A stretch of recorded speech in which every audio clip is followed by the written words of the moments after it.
Hello అండి. నమస్తే. నేను మీ సంధ్య. వెల్కమ్ టు సంధ్యాస్ వంటల పుస్తకం. ఈరోజు ఇంకొక లంచ్ బాక్స్ రెసిపీతో మీ ముందుకి వచ్చేసాను. ఈరోజు మనం కొత్తిమీర పుదీనా రైస్ ఏ విధంగా చేయాలో చూద్దాం. 2 గ్లాసుల వరకు బాస్మతి రైస్ని తీసుకోవాలి. బాస్మతి రైస్ని 2 సార్లు శుభ్రంగా కడుక్కోవాలి. అలా కడుక్కున్న తర్వాత నీళ్లు పోసుకొని మూత పెట్టుకొని ఒక 30 నిమిషాల వరకు నాననివ్వండి. తర్వాత ఒక మిక్సీ జార్ తీసుకొని అందులోకి ఒక గుప్పెడు కొత్తిమీర, అలాగే ఒక గుప్పెడు పుదీనా, ఒక టమాటో, 1 ఇంచు అల్లం, 4-5 వెల్లుల్లి రెబ్బలు, 3 పచ్చిమిర్చిని తీసుకొని కొంచెం వాటర్ని యాడ్ చేసుకోండి. వాటర్ని యాడ్ చేసుకున్న తర్వాత మూత పెట్టుకొని మెత్తటి పేస్ట్ లాగా వేసుకొని రెడీగా ఉంచుకోండి. ఇక్కడ నేను చూపిస్తున్న విధంగా పేస్ట్లా వేసుకోండి. ఆ తర్వాత కుక్కర్ పెట్టుకొని కుక్కర్లోకి 2 టేబుల్ స్పూన్ వరకు ఆయిల్ని తీసుకోండి.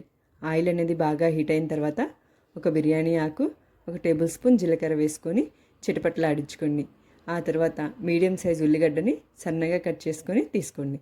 2 రెబ్బల కరివేపాకుని తీసుకోండి. వీటన్నిటిని గోల్డెన్ కలర్కి చేంజ్ అయ్యేంత వరకు మనం ఆనియన్స్ని ఫ్రై చేసుకోవాలి. ఆనియన్స్ అన్నీ ఫ్రై అయిన తర్వాత మనం ముందుగా మిక్సీ వేసి పెట్టుకున్నటువంటి పేస్ట్ని ఇందులోకి తీసుకోండి. ఆ తర్వాత 1 టేబుల్ స్పూన్ పసుపు, 1 స్పూన్ సాల్ట్, అలాగే 1 టేబుల్ స్పూన్ ధనియాల పొడి, వీటన్నిటినీ వేసుకొని ఒకసారి కలిసే విధంగా బాగా కలబెట్టుకొని మూత పెట్టుకొని సిమ్లో ఆయిల్ అనేది మనకి పైకి బాగా తేలే విధంగా బాగా ఉడికించుకోవాలి. ఉడికించుకోవడం వల్ల మనకి మంచి టేస్ట్ వస్తుంది. ముందుగా నానబెట్టుకున్నటువంటి రైస్ని ఇందులోకి యాడ్ చేసుకోండి. రైస్ అంతటిని ఒకసారి బాగా కలిసే విధంగా కలబెట్టుకోండి.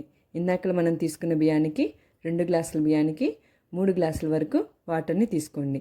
వాటర్ పోసుకొని కుక్కర్ మూత పెట్టుకొని 2 విజిల్స్ వచ్చేంత వరకు ఉడకనివ్వండి.